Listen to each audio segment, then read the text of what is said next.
All right. Shalom, shalom, shalom, y'all. Shalom is Michael Israel. You're watching Spiritual Combat.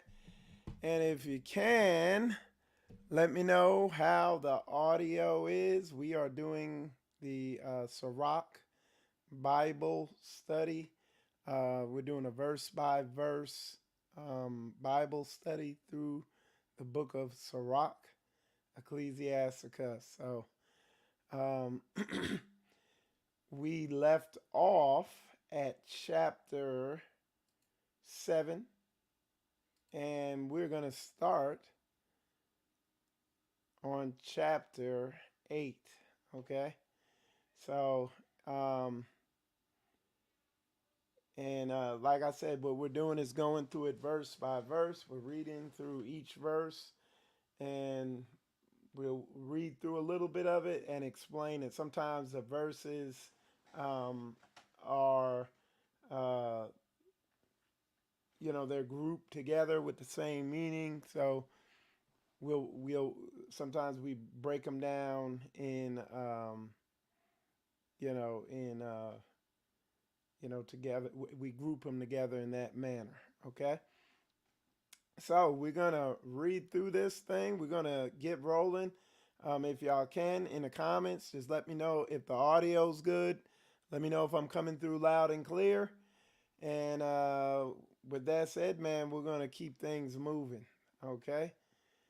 So I'll wait to see somebody in the comments give me the go ahead that everything's clear. And while we're doing that, yes sir. So that somebody they said loud and clear. Somebody else said it's a 10. Okay. So let me get this up here. Just give me a sec, and we're gonna get moving with it. All right. So yeah. We're gonna start at um,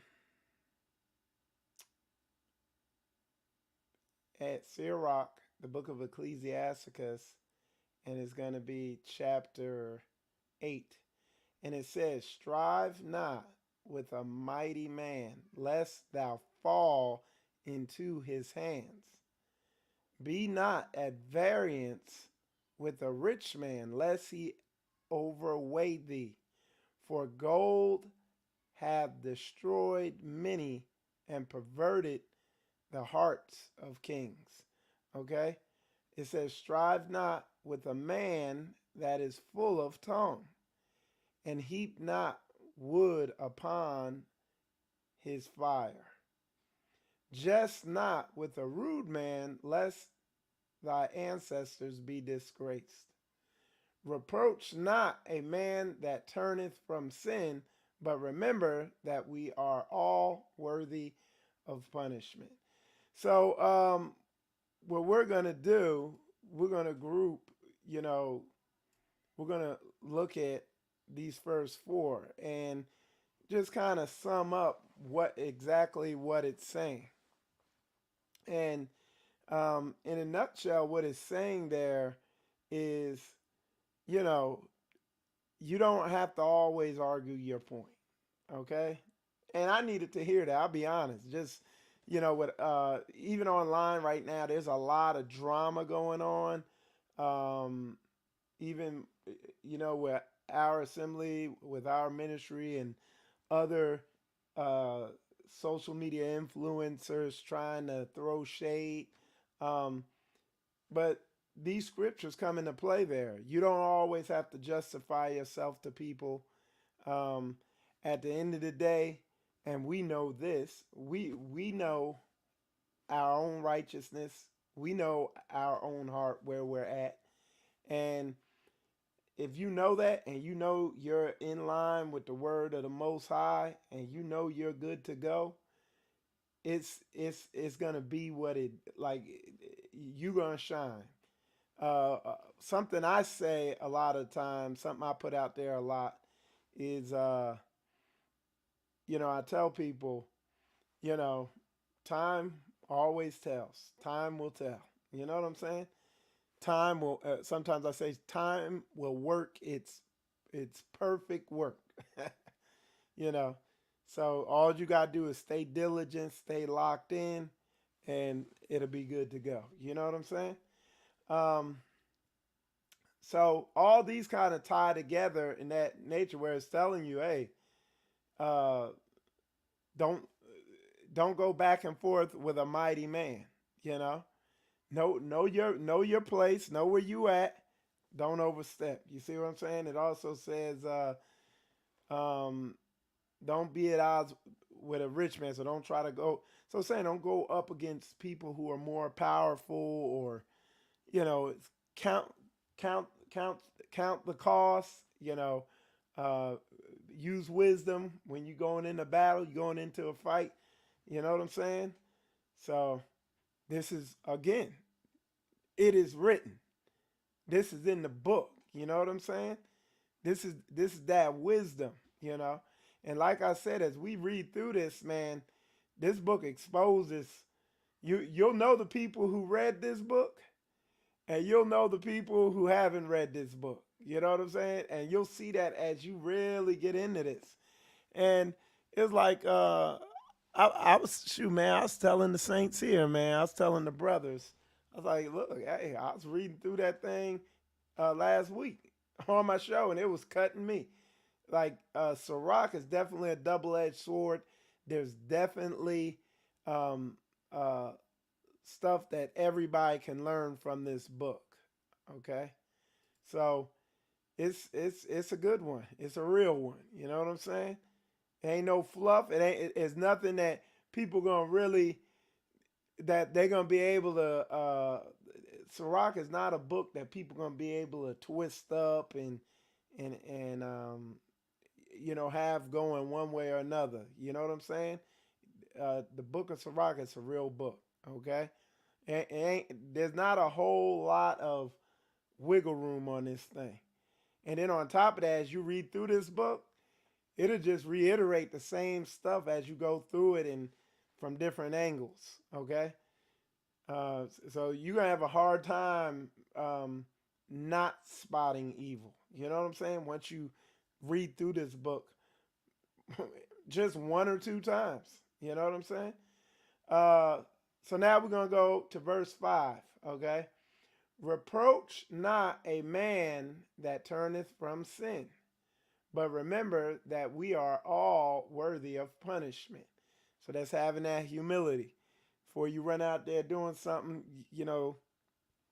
do a little spiritual audit and like, hey, do I really need to be on this level with this person? And then we didn't break down 4. Verse 4 is just not with a rude man, lest thy ancestors be disgraced. So it this whole thing right here, and a good chunk of the last chapter is telling you got to be wise with how you express yourself, basically. And when I say express yourself, how you talk, how you confront things, everything like that. You know what I'm saying? Um, I'm sorry, verse 6. And we're in the book of Sirach. It's Ecclesiasticus. It's in the Apocrypha. And we're just doing a verse by verse through it, reading each verse. And right now we are on, um, uh, we're in chapter 8. And let's see, chapter 8. Yeah, rejoice. Okay, so in chapter 8, and now we're on verse 6. Okay, and what it says is, dishonor not a man in his old age, for even some of us wax old. Okay, um,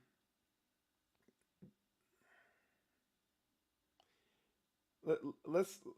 I'm gonna read 5 again. Okay, it says, reproach not a man that turneth from sin, but remember that we are all worthy of punishment. Okay, dishonor not a man in his old age, for even some of us wax old.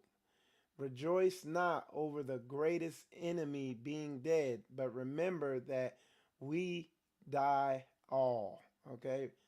And that's how it's written kind of in that old English. But remember that we die all.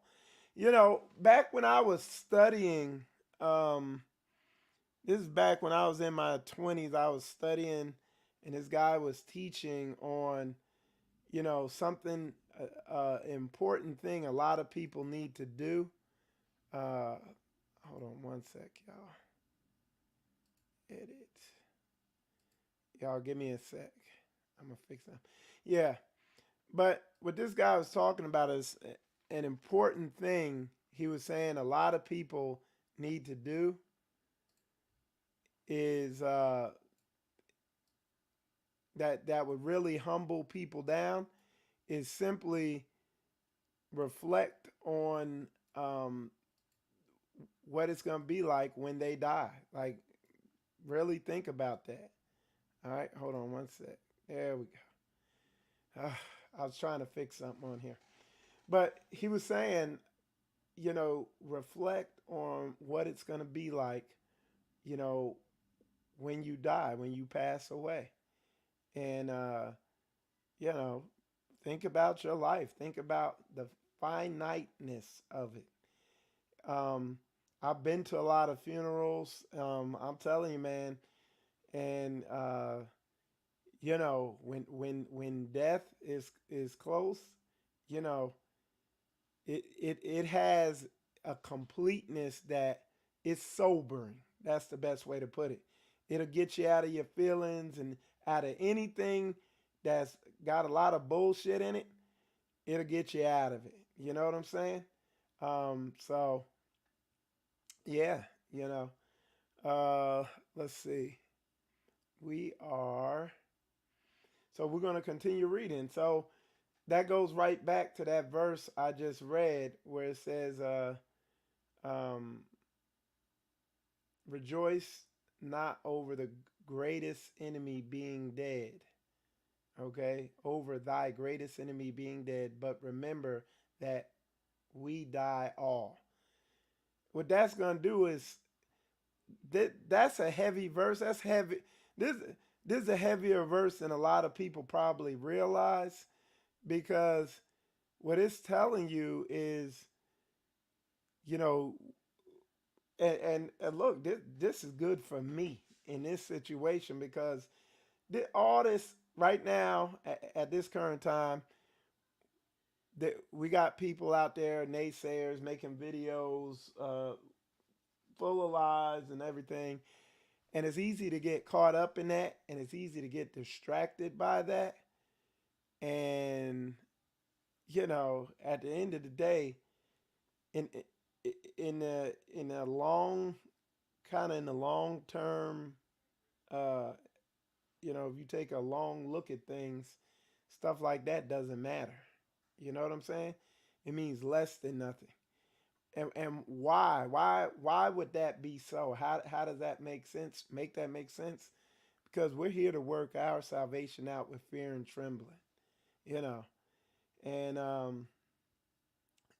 while we do some, and while I still, you know, while if the need be, I'll bring out some truth about some of the situations I see going on. You can't get consumed in it.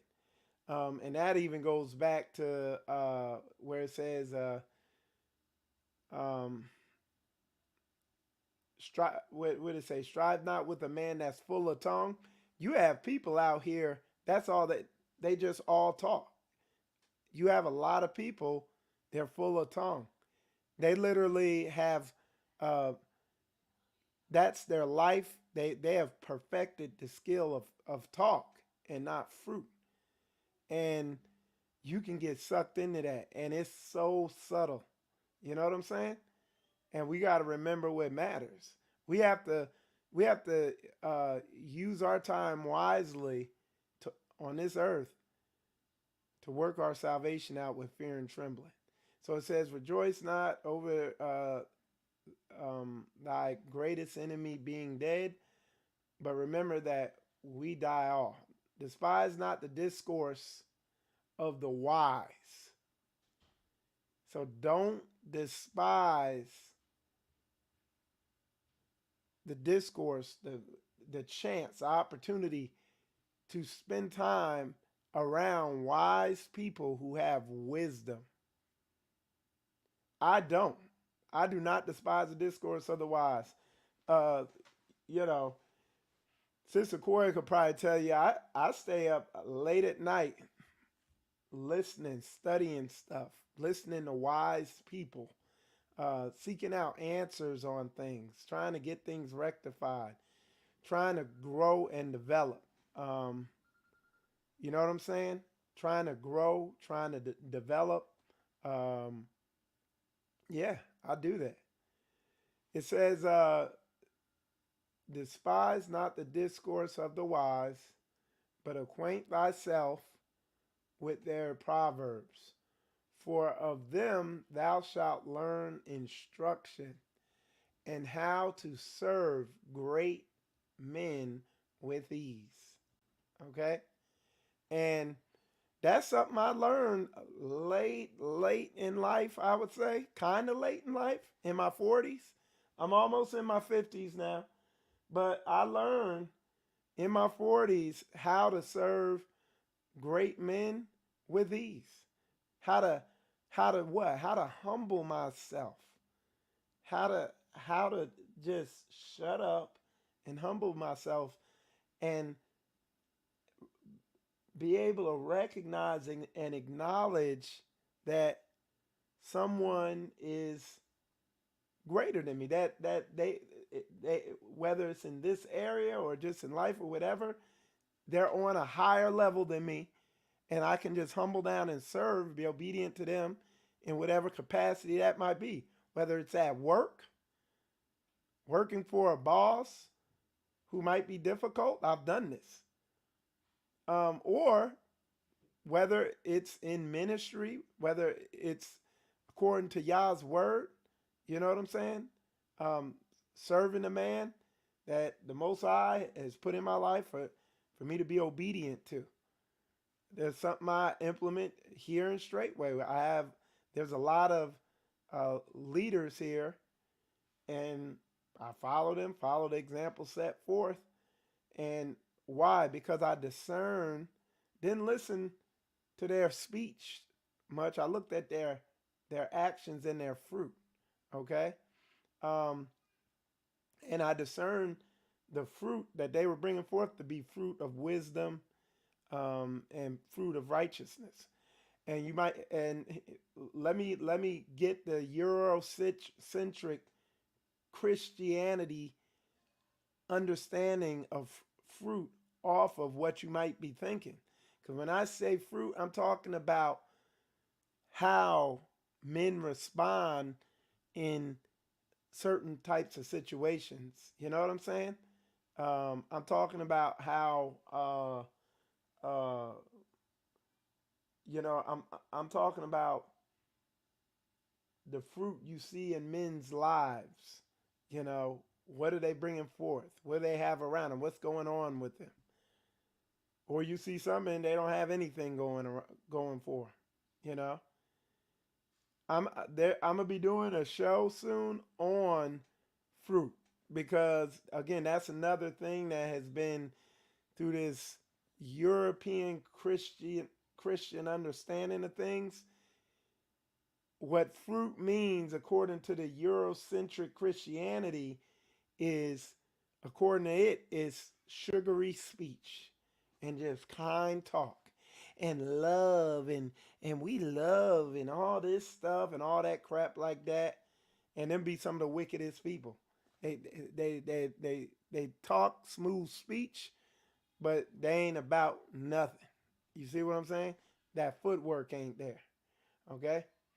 And for those of y'all, real quick, if you haven't already, hit that like button for me so we can get this out there.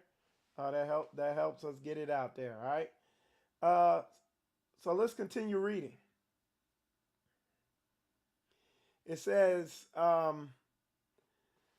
"Miss not the discourse of the elders, for they also learned of their fathers, and of them thou shalt learn understanding, and to give answer as need requireth.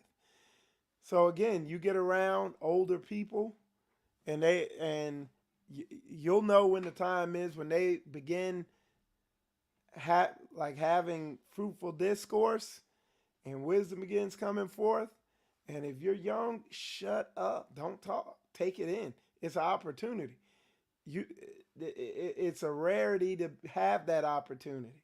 And I watch so many people who have that. Man, I went through a good chunk of my life looking for that, and by the time I found it, I was one of the older people, who had a little bit of wisdom or whatever.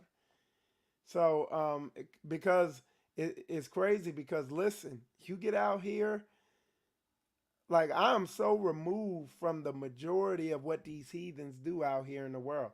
In fact, a lot of the drama going on now kind of popped my little bubble, and I had to kind of go back out there and see just the silliness of some of these people out here. And it's just, it's vexing, to say the least.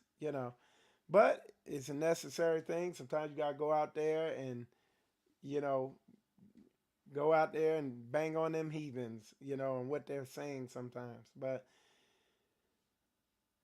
out there among the heathens, things now, the young people are the wisdom, but it's like totally backwards.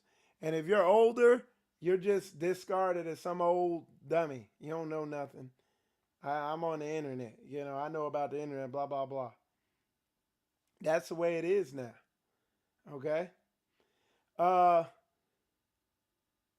at Sirach chapter 8. We're going on verse 10. It says, kindle not the coals of a sinner, lest thou be burnt with the flame of his fire. So again, dealing with these, getting caught up with stuff with these wicked ass sinners out here. Look, once you identify somebody to be a sinner, remove yourself from them. You know what I'm saying? Once you see somebody submitted to Satan, leave them. let them serve Satan. They'll figure it out. But at least they won't burn you.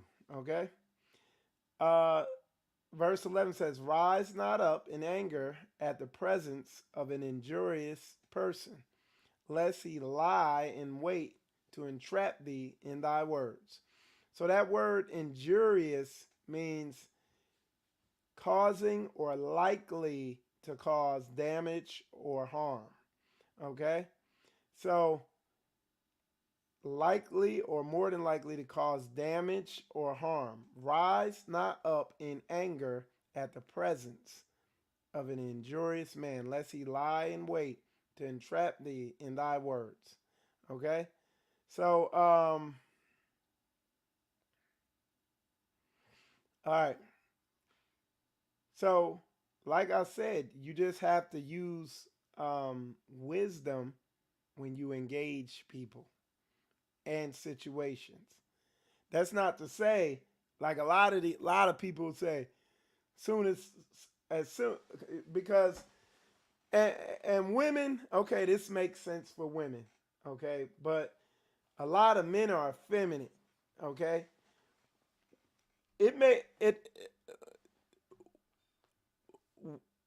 You get a lot of men, they try to avoid conflict. I'm not saying avoid conflict, okay. You just have to use wisdom when you have to engage in conflict. And that's what all these Bible verses are saying. They're giving you stuff you need to consider before you engage in conflict. But is there a time to engage in conflict? 100%, absolutely. Okay? All right, let me see. Somebody has a question or a statement. Let me see if it's pertinent to what we're talking about. If it is, I will engage it. About how the drama being can tell.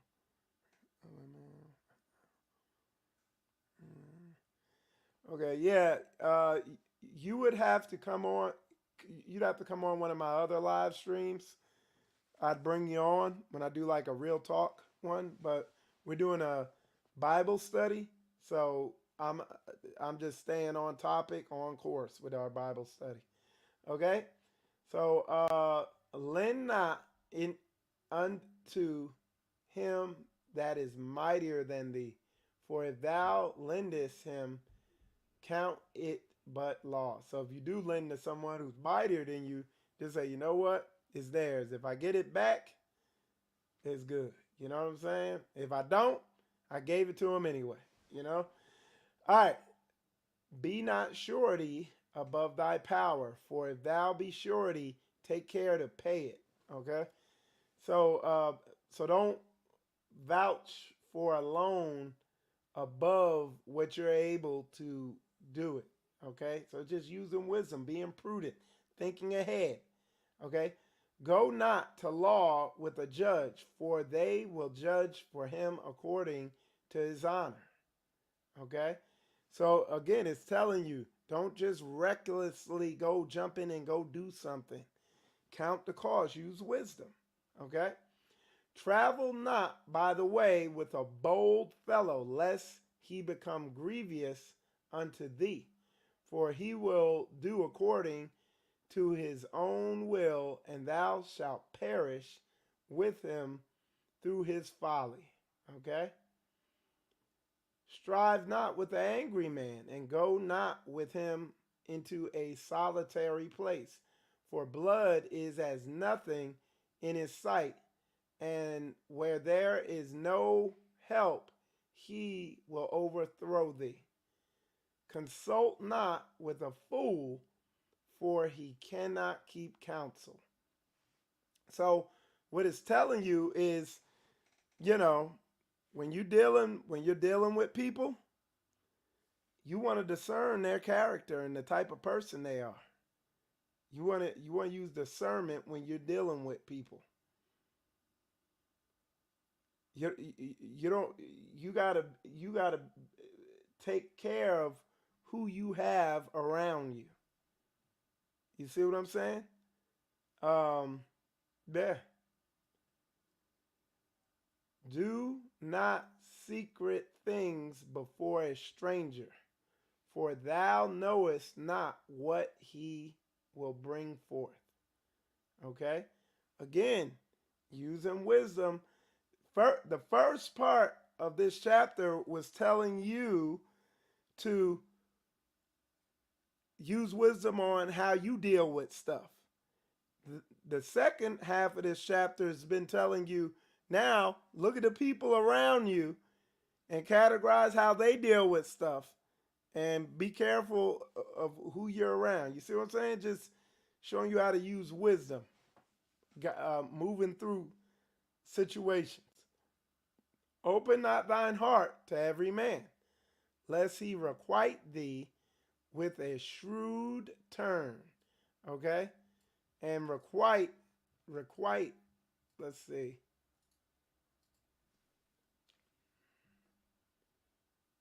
To make return for. Okay, that's what requite means. Or to give or to do something in return for something that someone else has given or done. So basically, kind of payback type deal. Okay. And like I said, part of and we're gonna be getting into this um, in future lessons is like the insecurity of men. There's a lot of men, they're insecure, and uh, we're gonna break down what insecure means, what low self-esteem means. We're gonna break it down in a granular level, because I watch a lot of men.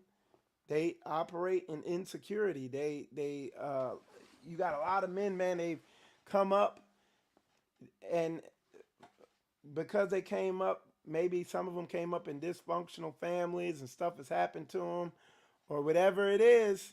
You grow up lopsided, and you know there's certain areas that you just never nobody ever took the time to help you develop in certain areas as a child and everything. To now you grow up, but you're developmentally arrested in certain areas. So certain areas of your personality, you're like a child.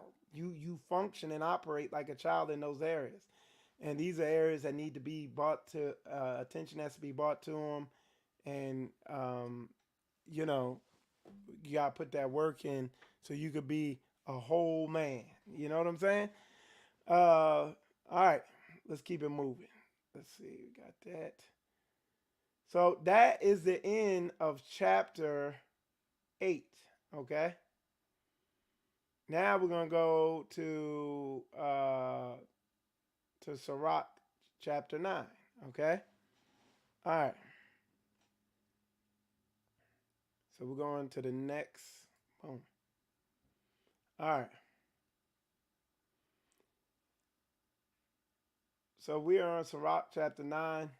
Be not jealous over the wife of thy bosom, and teach her not an evil lesson against thyself. Okay? This verse here, this ain't for the faint of heart. You need to really uh, it could mess you up a little bit, but it tells you don't be jealous over your wife. So don't be one of those needy, clingy, obsessive dudes who's like jealous if anything happened with their wife or anything, and then what you're doing, you're teaching her a bad lesson about who you are as a man. Okay, so that's kind of a breakdown of that. Um, Verse 2: Give not thy soul unto a woman to set her foot upon thy substance.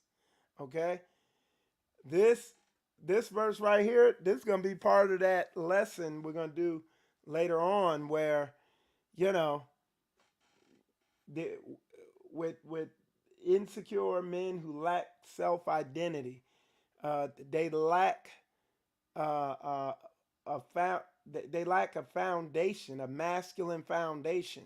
So they're not standing on nothing. So when a woman comes with that superpower she has, and what's the superpower? The power a man has is his willpower, which trumps everything. But what's the power that a woman has? Women have the power of influence. They're able to influence people with their speech, with their looks, with them hips and dips and curves, you name it. A woman's whole design is designed to influence. You know what I'm saying? And if you a soft, weak, effeminate man with no ground, and you're not grounded in your masculinity and in your identity of who you are as a man, you're gonna fall victim to women, and this happens a lot. And these men are they have these you'd be hard pressed to call them men. These males in their mind, because of their pride and because they've walked in this manner for so long, they don't see anything wrong with them. It's just those women. But no, dude, you're not a man. You're not grounded in a masculine sense. You ain't standing on business, buddy. You see what I'm saying? So when that woman comes, and a woman, you know this is Yah made, because a woman, just by her nature and the way she is gonna test you through thoroughly whether you're a man. Like, just the way they are by their nature tests whether you're a real man, and the relationship is the report card of your masculinity, whether you're a man or not. And I'm telling you, look, I hate to get back into it again. We've had some naysayers come against the ministry, saying, oh, they took my wife and this, that, and the other, and all this stuff. And because I've studied uh, biblical masculinity and just masculinity as a whole, I made a conscious effort at the age of 26 to study this stuff. And I've been studying it all the way up to now. I'm almost 50. And just looking at and listening to some of these dudes, you could see the effeminate traits in them. Like they're dripping off them. And to them, like they can't even see it. Like it's not even in their reality. And trying to explain to them that they're an effeminate man and that it's going to be hell for them in a relationship, and trying to explain that to them is like trying to teach a fish how to ride a bike. It's literally just, it's not going to happen. And I just run across so many men that are so deeply ingrained in being effeminate men, and they fully identify, whether they unconsciously, it's on a deep unconscious level, they fully identify with giving their soul unto women to set her foot upon their substance. They identify like this is their reality. Okay? This is real talk. Meet not with a harlot, lest thou fall into her snares.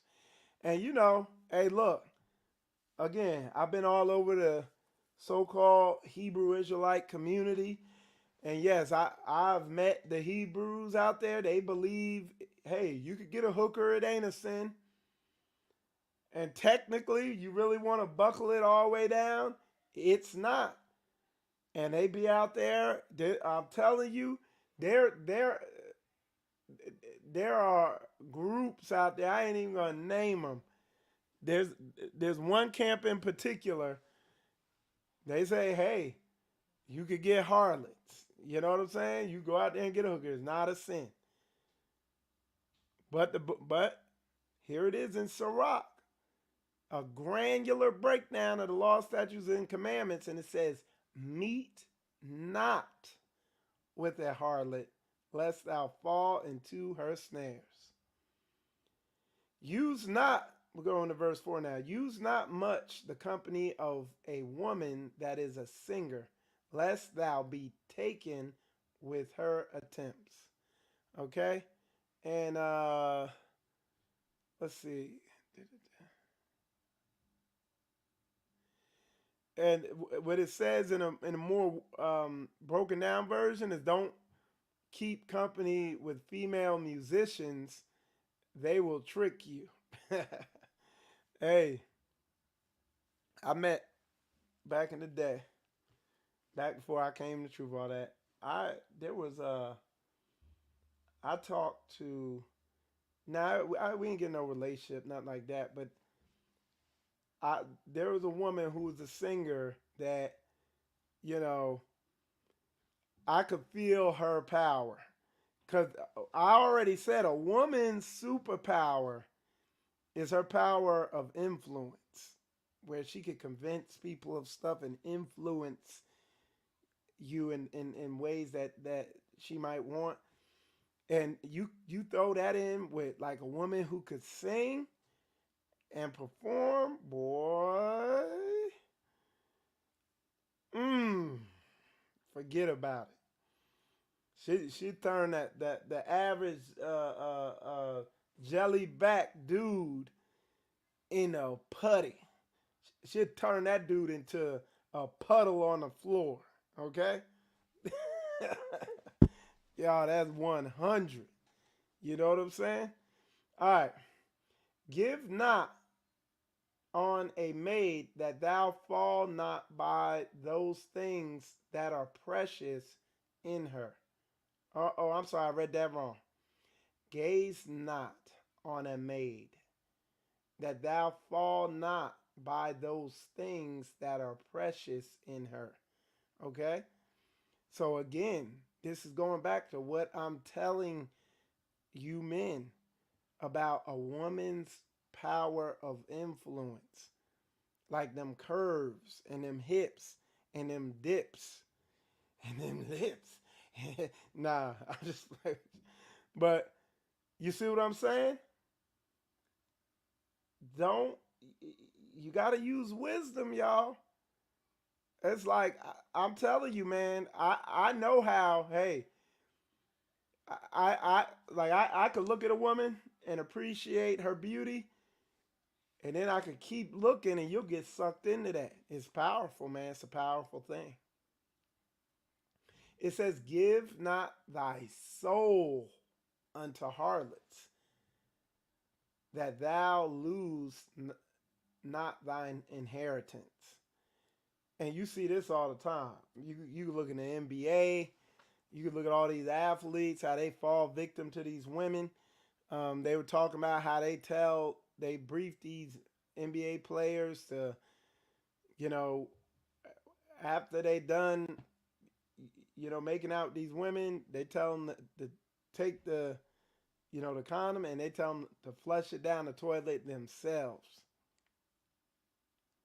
These dudes is, man, you could go look up the stories, man. These dudes is like, boy, like you think about it, you make it into the NBA and everybody know who you are because the NBA you're not wearing nothing to cover your face, so everybody knows who you are, and they see you coming a mile away because you daggone taller than a flagpole. You know what I'm saying? So you just got a huge target on you, and we're gonna get into that of how to discern a righteous woman. Okay. Give not thy soul unto harlots, that thou lose not thine inheritance. Look not round about thee in the streets of the city, neither wander thou in the solitary place thereof. So it's telling you, don't be going, like, why are you downtown in some city at a Saturday night eating out somewhere at Saturday night downtown in some city somewhere out late at night? I'm not out late at night. You know what I'm saying? They ain't like after about 8 o'clock, ain't nothing good out. Whatever you find outside ain't good, especially but when it get 10 o'clock, forget about it. There ain't nothing good out. It only trouble out there at 10. So why are you out late at night? What you out doing? All right. Verse 8, turn away thine eye from a beautiful woman, and look not upon another's beauty. For many have been deceived by the beauty of a woman. For herewith love is kindled as a fire. Okay?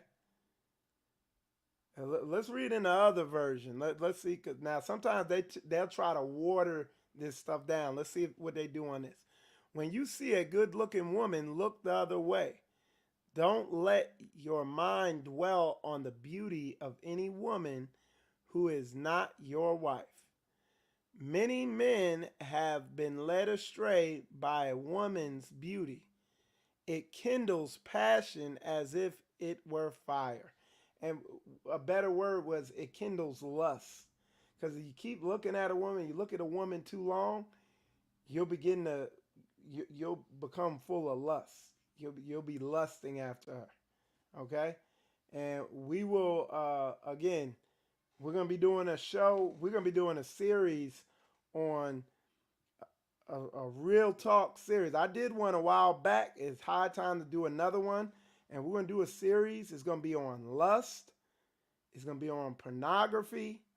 It's going to be on molestation. It's going to be it's going to be heavy. We not ducking no smoke on this thing because nobody's teaching on it. It's like the elephant in the room.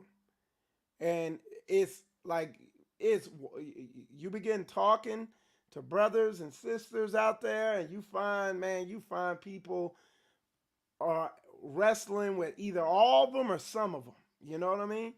And it's real, and it has destroyed a lot of people. I know in my life, I've seen a lot of death and destruction of people over over lust, molestation, pornography addiction.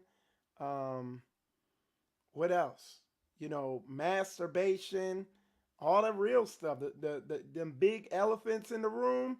You see it all through the Bible, but nobody's speaking on it. You see what I'm saying? But we're gonna get gritty and come down the middle with it. You know what I'm saying? And look, these are the only shows that you're gonna see all these trolls come in there, satanic possessed trolls. You know, and let's get on this real quick. It's really not gonna take away. Isn't it funny? Over the last couple weeks, I've been inviting trolls to come right on the show. You know what I'm saying? I've been telling the troll, hey, come on the show, man, and bring them on the show. And have not we seen that these people are like emotional? They can't control themselves. I give them the floor. I'll let them talk for like 2-3 minutes straight, and then I'll say, okay, it's my turn to answer your question or to give a response. I'll let them talk for 2 or 3 minutes straight, uninterrupted, and then I get on to speak again. I'm 10 seconds into what I got to say, and they're talking over me. These are emotional people. So, and those people come out when I really begin digging into stuff that Satan has just real intense strongholds on people with. You know what I'm saying? So, all right. Let's keep this moving. It says, turn away thine eye from beautiful woman. Okay, so we read that. That was a good verse there. It says, sit not at all with another man's wife, nor sit down with her in thine arms, and spend not thine money with her at the wine, lest thine heart incline unto her, and so thy desire thou fall into destruction. Okay? So that's a good one there. You know what I'm saying? That coming straight down the middle with it.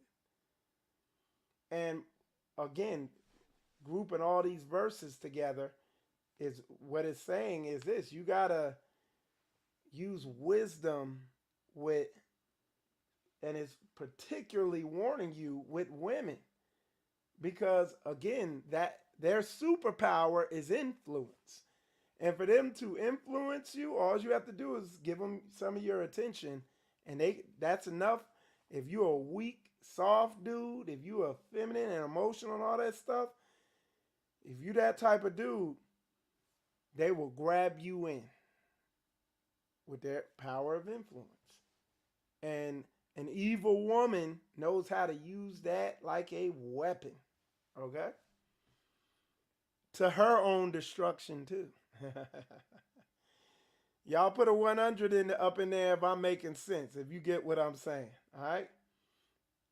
All right. Forsake not an old friend, for the new is not comparable to him. A new friend is as new wine. When it is old, thou shalt drink it with pleasure.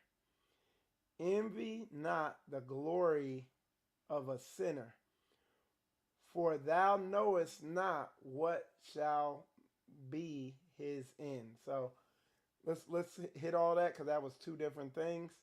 I got saints here in our assembly that they've been with our assembly since the beginning, and they've been a brother and they've been a friend, and that is not to be taken lightly, because somebody been rocking with you for that period of time.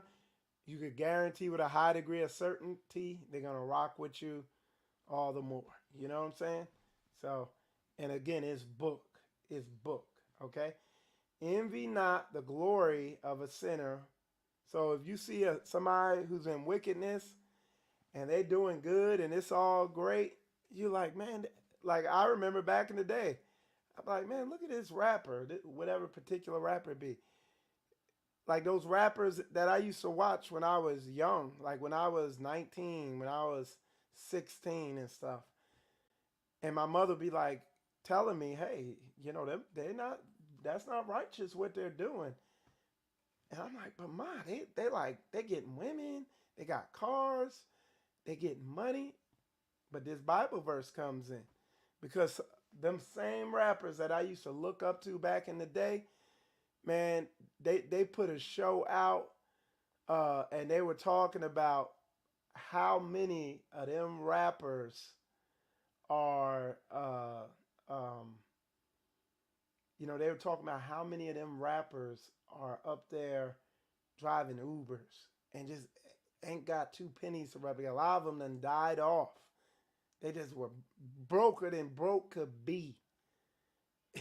One of them was just saying how it was the worst thing that happened to him, that he got popular with some rap song, but then he couldn't get do anything else, and he couldn't get a job anywhere because everybody knew who he was, and it was just this whole thing. Dude ended up driving Ubers. Can't make this stuff up, y'all.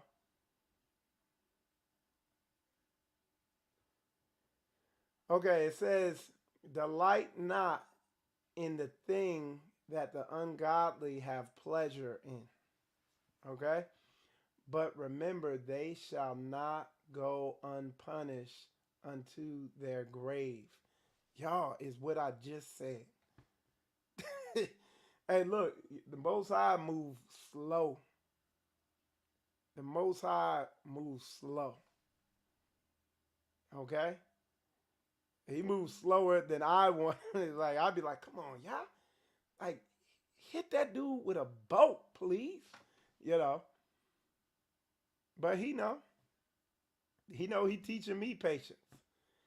Keep thee far from the man that have the power to kill. So shalt thou not doubt the fear of death.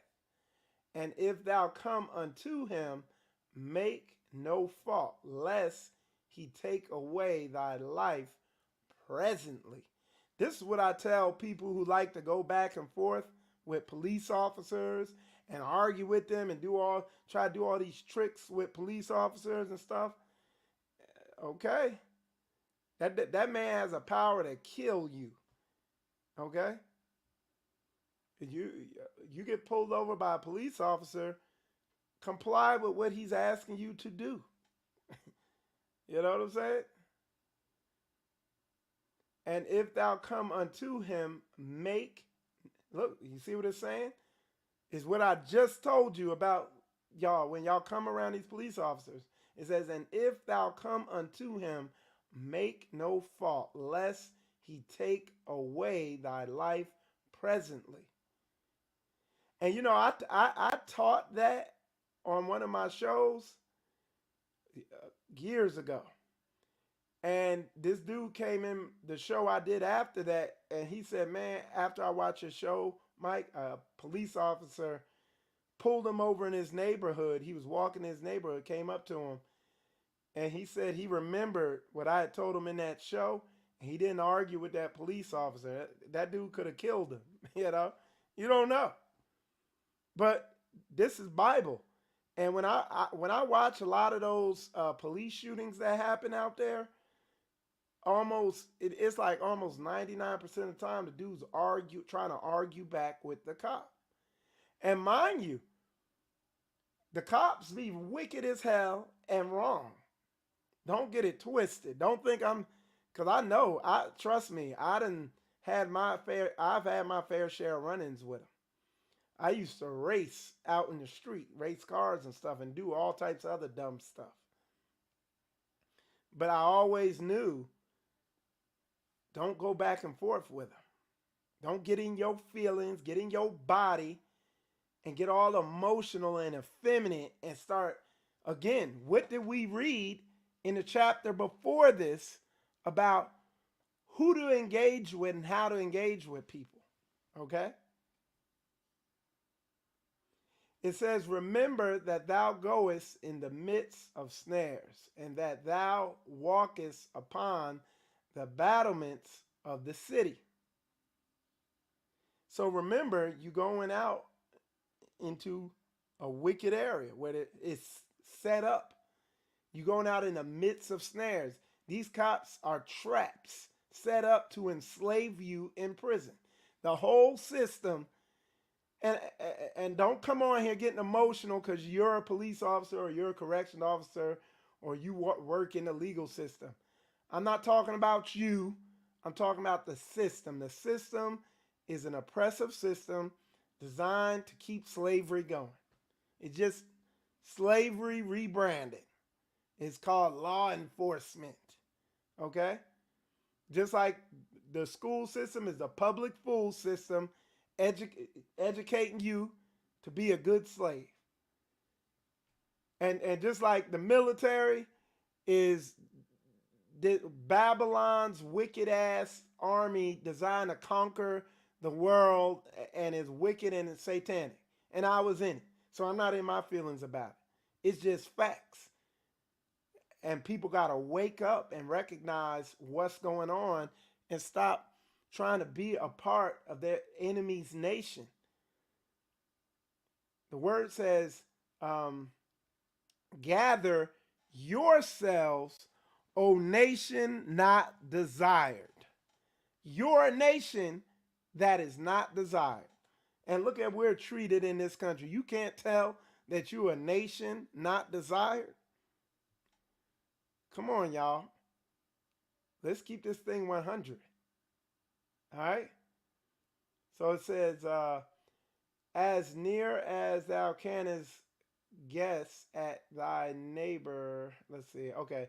So here it is. As near as thou canst guess at thy neighbor and consult with the wise. Okay. We're going to read that in another version because that dang old English. Get to know the people around you as well as you can, and take advice only from those who are qualified to give it. Man, boy, is that big old facts.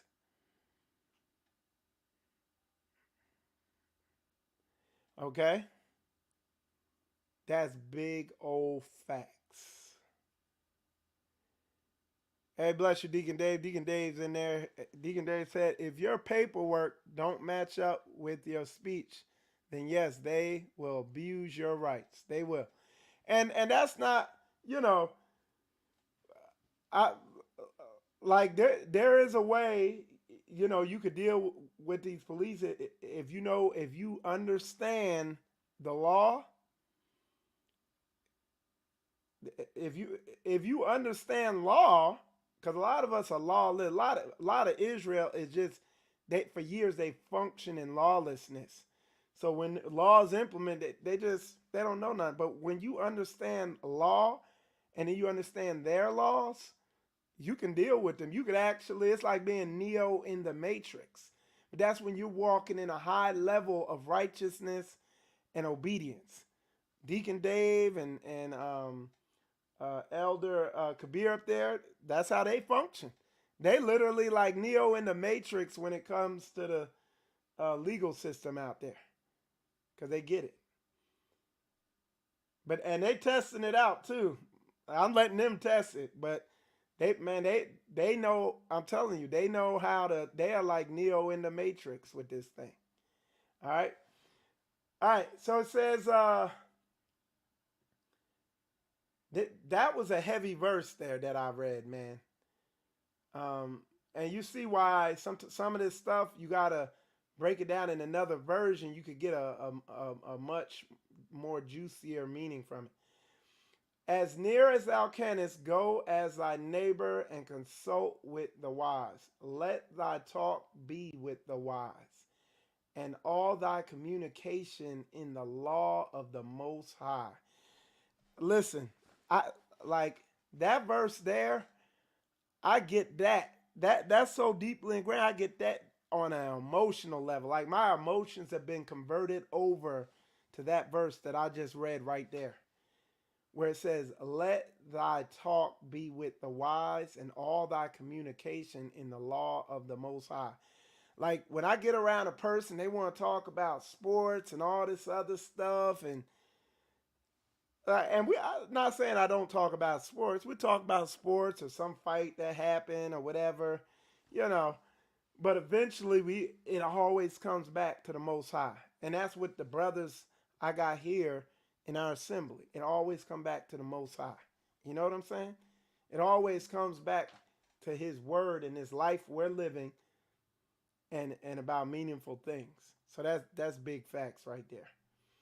And it says, and let just men eat and drink with thee, and let thy glorying be in the fear of the Lord. So be around people who are like-minded, serious-minded, got the right mindset.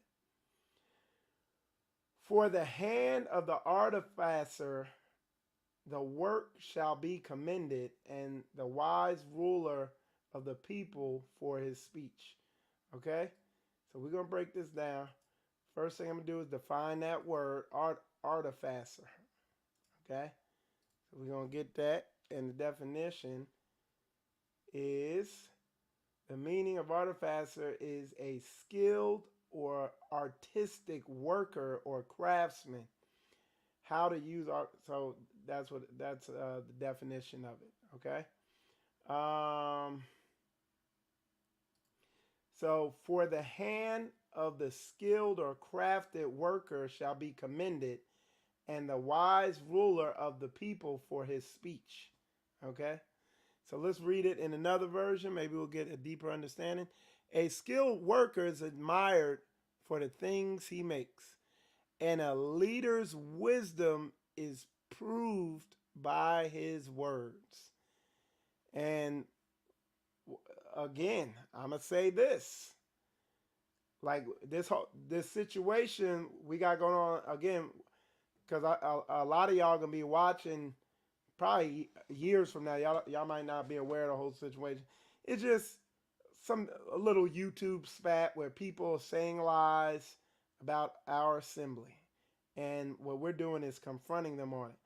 But we're confronting them in wisdom. We're not just going back and forth with them like, oh, you said this, and going back and forth. We're exposing the unrighteousness of the statements they're making and showing in the Bible how unrighteous they are. And it's also making the people keen and wise on how to spot unrighteous deceivers, how to spot wolves in sheep's clothing. You see what I'm saying? Okay.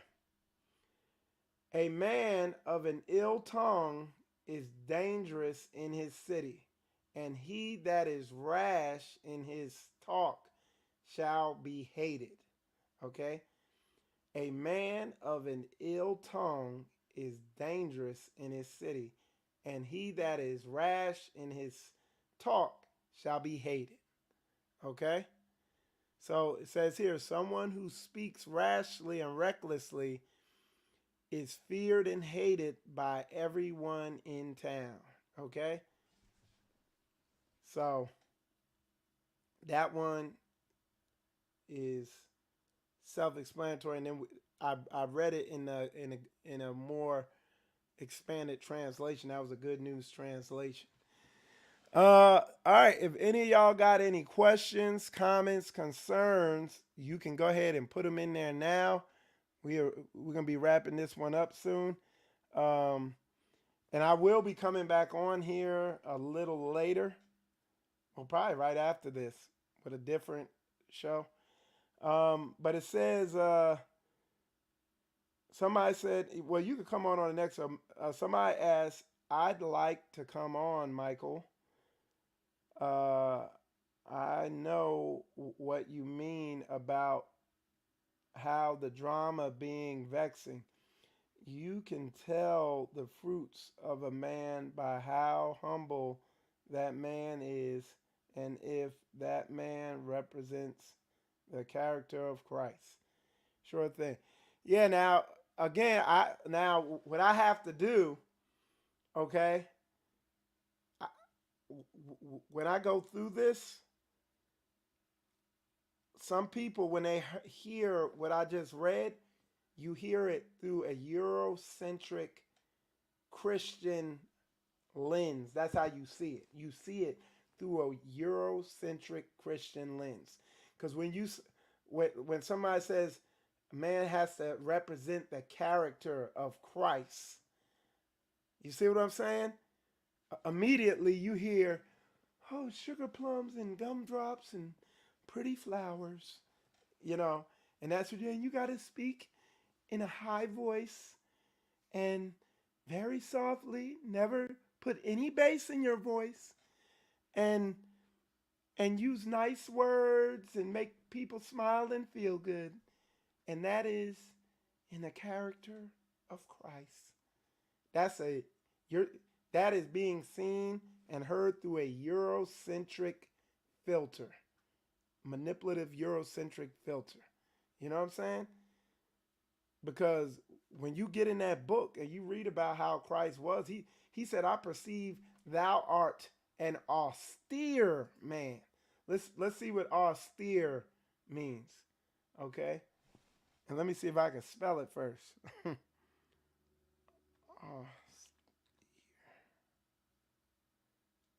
Yeah, I know I didn't get that. Okay.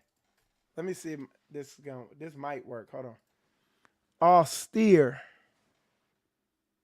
Okay, Definition of austere, severe or strict in manner, attitude, or appearance. okay. So this is in the book where this dude came up to Christ, and his discernment of how Christ was he said, you are an austere man. I perceive that you are an austere man. And that's severe or strict in manner, attitude, or appearance. Okay? So, again, I want to go, hey, we got, like I said, we have this situation going on, and a lot of people don't like confrontation. Okay? Confrontation can be uncomfortable, but when you're a righteous man, unrighteousness is way more uncomfortable than confrontation. So you're more than willing to confront people in their unrighteousness. You see what I'm saying? So you know, we gotta keep 100 was 100. All right. Let's see.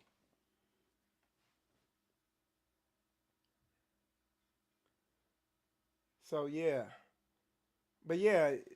So that dude, if he's around on the next one, he could come on there.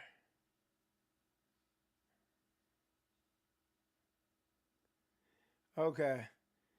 So I didn't really see anything in there. But yeah, I'll be back on. I hope this was edifying. Um, what I'm gonna do is I might edit this up a little bit. But I hope this was an edifying Bible study, and appreciate all y'all tuning in. I'm Michael Israel. You watching Spiritual Combat, and shalom, shalom.